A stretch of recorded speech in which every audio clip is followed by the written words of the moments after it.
Black Sabbath fue una banda británica de heavy metal y hard rock formada en 1968 en Birmingham por Tony Iommi en guitarra, Ozzy Osbourne en la voz, Geezer Butler en el bajo y Bill Ward en batería. Influenciada por la música de Blue Cheer o Cream, la agrupación incorporó desde sus inicios letras sobre ocultismo y terror con guitarras afinadas de modo más grave y consiguió varios discos de oro y platino en la década de 1970. Son los pioneros del heavy metal junto a otros grupos contemporáneos como Deep Purple, Budgie, Pentagram, Sir Lord Baltimore y Led Zeppelin.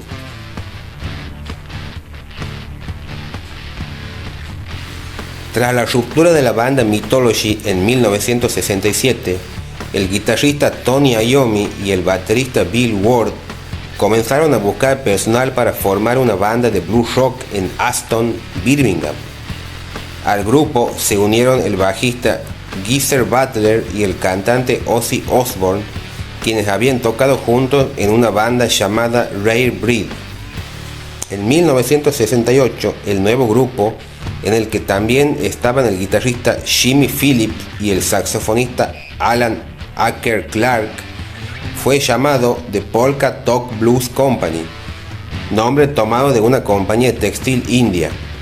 Después de acortar el nombre a Polka Talk, la banda lo cambió por el de Earth y continuó como cuarteto sin Phillips y Clark. Earth tocaba versiones de Jimi Hendrix, Cream y Blue Cheer en clubes de Inglaterra, Dinamarca y Alemania, así como largas improvisaciones de blues. En diciembre de 1968, Iommi dejó abruptamente Earth para sustituir a Mick Abrams en Jethro Tull, aunque su temporada con esta banda sería corta. Insatisfecho con la dirección de Jethro Tull, Iommi regresó a Earth en enero de 1969. Mientras tocaban en Inglaterra en 1969, la banda descubrió que los estaban confundiendo con otra banda llamada Earth y decidieron cambiar su nombre otra vez. Un cine en la acera situada enfrente del local de ensayo de la banda mostraba en cartelera una película de terror de 1963 dirigida por Mario Bava, con Boris Karloff como protagonista, llamada Black Sabbath. Mientras veía a la gente que hacía cola para ver la película, Butler notó que era raro ver que la gente gastase tanto dinero para ver películas de miedo. Después de esto, escribió la letra de una canción llamada Black Sabbath, inspirada en el trabajo del escritor ocultista Dennis Whitley, y en una visión que había tenido Butler sobre una figura negra encapuchada a los pies de su cama. Haciendo uso, sin ser conscientes de ello, del tritono, conocido también como el intervalo del diablo, el sonido siniestro y las oscuras letras de la canción empujaron a la banda en una dirección más oscura, en intenso contraste con la música popular de finales de los años 1960, dominada por el flower power, la música folk y la cultura hippie. Inspirada por ese nuevo sonido, la banda cambió su nombre a Black Sabbath en agosto de 1969 y tomó la decisión de centrarse en componer material similar en un intento de crear el equivalente musical a las películas de terror. Y como toda gran historia tiene su precio, y es que antes de la creación de Earth, que posteriormente sería Black Sabbath, Tony Iommi, conocido como el padre del heavy metal, en 1966 sufrió un grave accidente el mismo día en que quería renunciar a su trabajo. Se dice que Tony trabajaba en una fábrica de metal. Entonces una de las máquinas le rebanó la punta de los dedos de la mano derecha. Sin embargo, inspirado por el guitarrista de jazz y flamenco Django Reinhardt, el cual solo tocaba con 2 dedos, Tony decidió tocar con prótesis de goma fabricadas por él mismo.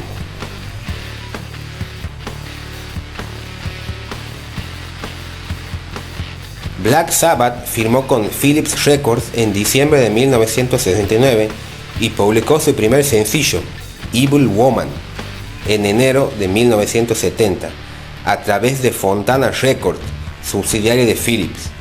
Los posteriores lanzamientos se llevaron a cabo a través de la nueva compañía de rock progresivo creada por Philips, Vertigo Records. Black Sabbath, el álbum debut de la banda, lanzado en 1970, es considerado como el primer disco de heavy metal de la historia. En la portada observamos una mujer llamada Louisa Livingston, la icónica bruja protagonista de la portada, cuya identidad fue revelada 50 años después de la publicación del álbum.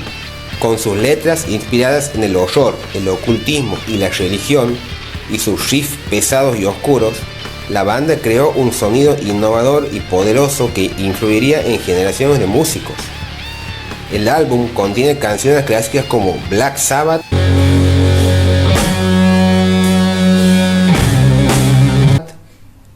N.I.B.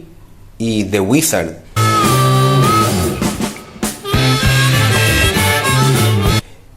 Que muestran la habilidad de Tony Iommi en la guitarra, la voz única de Ozzy Osbourne, el bajo sólido de Geezer Butler y la batería dinámica de Bill Ward. A pesar de recibir críticas negativas de la prensa en su momento, el álbum fue un éxito comercial y se convirtió en un referente del género.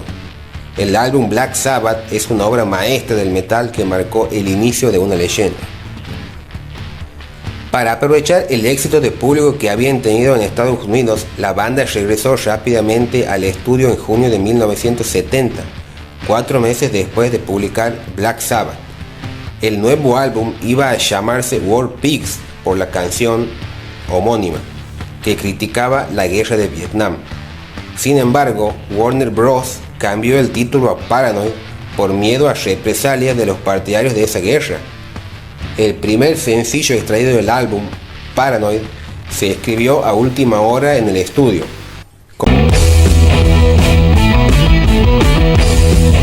Como explica Bill Ward, no teníamos suficientes canciones para el álbum y Tony empezó a tocar el riff de Paranoid y eso fue todo. Nos llevó 25 minutos del principio al final. El sencillo fue publicado antes que el álbum en septiembre de 1970. Black Sabbath publicó su segundo álbum, Paranoid, en octubre de 1970. Impulsado por el éxito del sencillo, el álbum escaló hasta el número 1 en el Reino Unido. La publicación en Estados Unidos se retrasó hasta enero de 1971, ya que Black Sabbath aún estaba en las listas cuando Paranoid salió en el Reino Unido. Paranoid entró entre los 10 primeros en marzo de 1971 en Estados Unidos y vendió 4 millones de copias, sin casi apoyo radiofónico. El éxito de Paranoid permitió a la banda realizar la primera gira por Estados Unidos en noviembre de 1970, lo que provocó la publicación del segundo sencillo, Iron Man.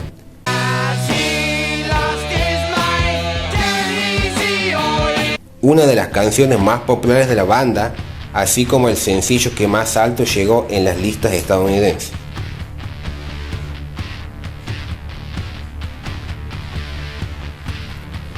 En febrero de 1971, Black Sabbath regresó al estudio para comenzar a grabar su tercer álbum. Tras el éxito de Paranoid, la banda consiguió más tiempo en el estudio, así como un maletín lleno de dinero que los miembros utilizaron para comprar drogas. La producción se completó en abril de 1971 y en julio se publicó Master of Reality, solo 6 meses después del lanzamiento de Paranoid.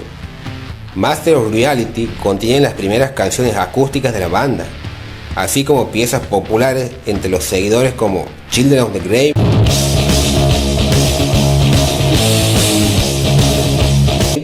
y Sweet Leaf.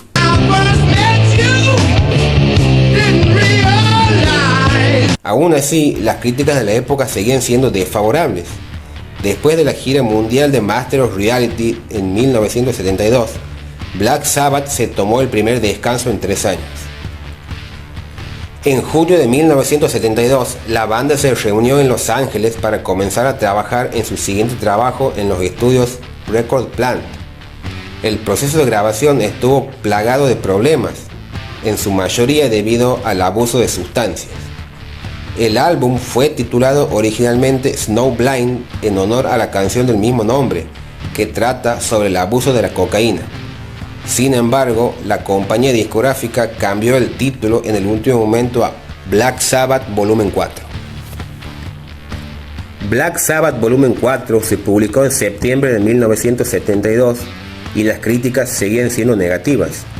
Al disponer de más tiempo en el estudio, en Volumen 4, Black Sabbath exploró nuevos sonidos con instrumentos diferentes como el piano, los instrumentos de cuerda, la orquestación, y probó a dividir las canciones en varias partes, tomando influencias del rock progresivo.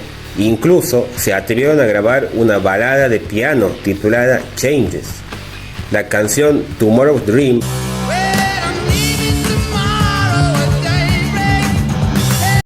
fue editada con un sencillo, el primero desde Paranoid, pero no consiguió entrar en las listas de popularidad.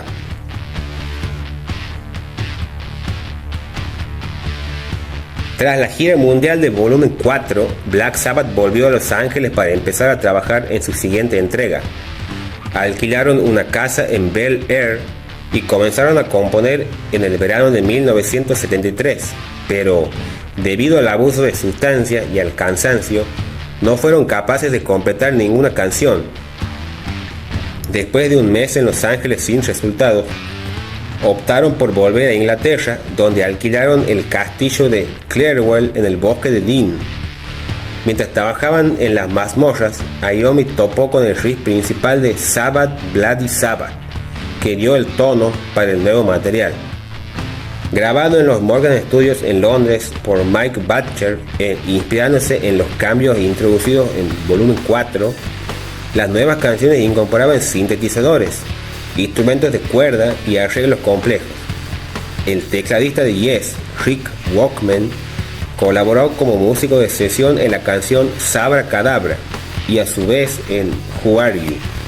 En noviembre de 1973, Black Sabbath publicó Sabbath Bloody Sabbath, disco que fue aclamado por la crítica. En efecto, por primera vez en su carrera, la banda empezó a recibir críticas positivas de la prensa musical generalizada. El álbum se convirtió en el quinto consecutivo del grupo en alcanzar el disco de platino en los Estados Unidos. En 1974, la banda rompió el contrato con su representante Jim Simpson y contrató a Patrick Meehan. Este cambio trajo consigo disputas legales con Simpson que provocaron la ausencia de los estudios de grabación de la banda durante 2 años. Black Sabbath comenzó a trabajar en su sexto álbum en febrero de 1975 en los Morgan Studios de Willesden, Inglaterra, con un nuevo representante, Don Arden, y con una clara intención de cambiar el sonido de Sabbath Bloody Sabbath. Producido por Black Sabbath y Mike Butcher, Sabotage salió al mercado en julio de 1975. De nuevo, el álbum recibió críticas positivas, aunque posteriores críticos notaron que la química mágica que hizo álbumes como Paranoid y Volumen 4 estaba empezando a desintegrarse. Aunque el único sencillo del álbum, Am I Going Insane, no consiguió entrar en las listas de éxitos, Sabotage contiene canciones clásicas como Hole in the Sky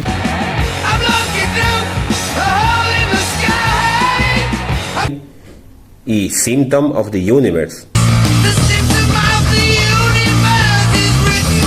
Black Sabbath realizaron una gira mundial con Kiss, pero se vieron forzados a dejarla en noviembre de 1975 tras un accidente de moto en el que Osbourne se lesionó la espalda.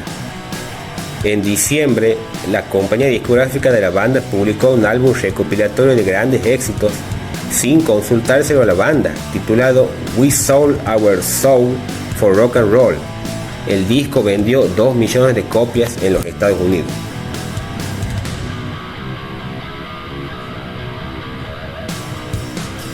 Black Sabbath comenzó a trabajar en su siguiente álbum en los Criteria Studios de Miami en junio de 1976.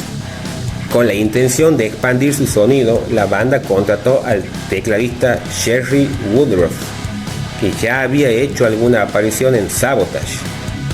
Technical Ecstasy, publicado el 25 de septiembre de 1976, fue recibido con críticas encontradas. Este disco presenta un sonido menos opresivo y oscuro en favor de la introducción de sintetizadores y canciones más rápidas. El álbum contiene la canción Dirty Woman, un fijo en los conciertos del grupo.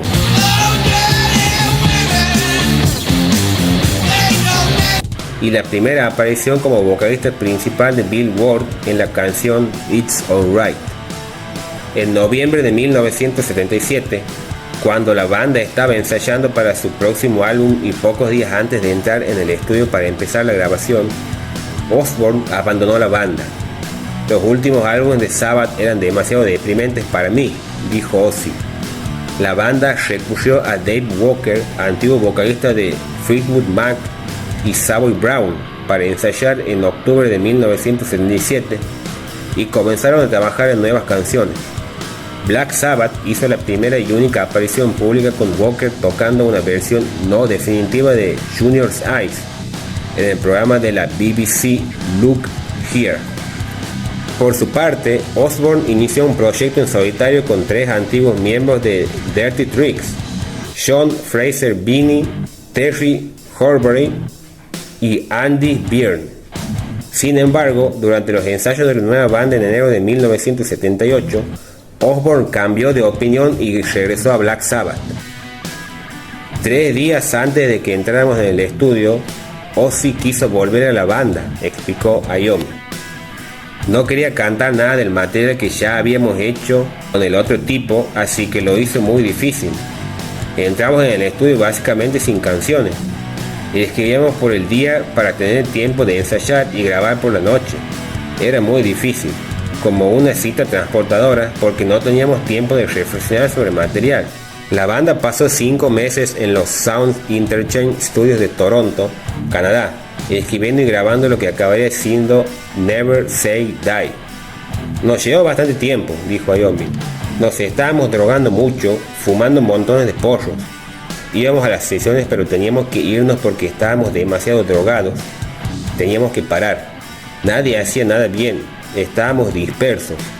Todo el mundo tocando algo distinto. Teníamos que volver y descansar e intentarlo al día siguiente. El álbum fue publicado en septiembre de 1978.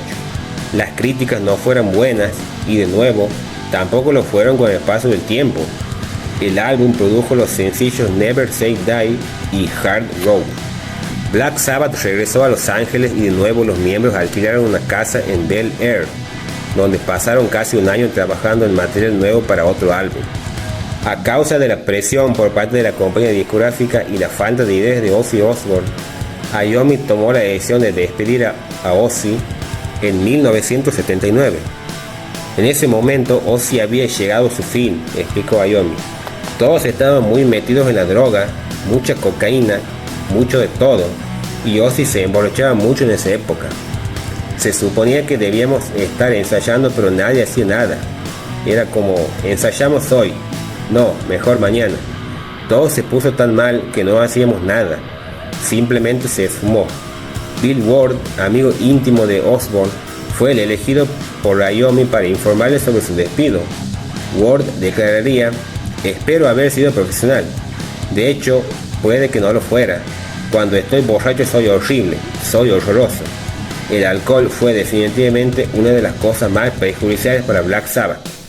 Estábamos destinados a destruirnos los unos a los otros. La banda era tóxica, muy tóxica.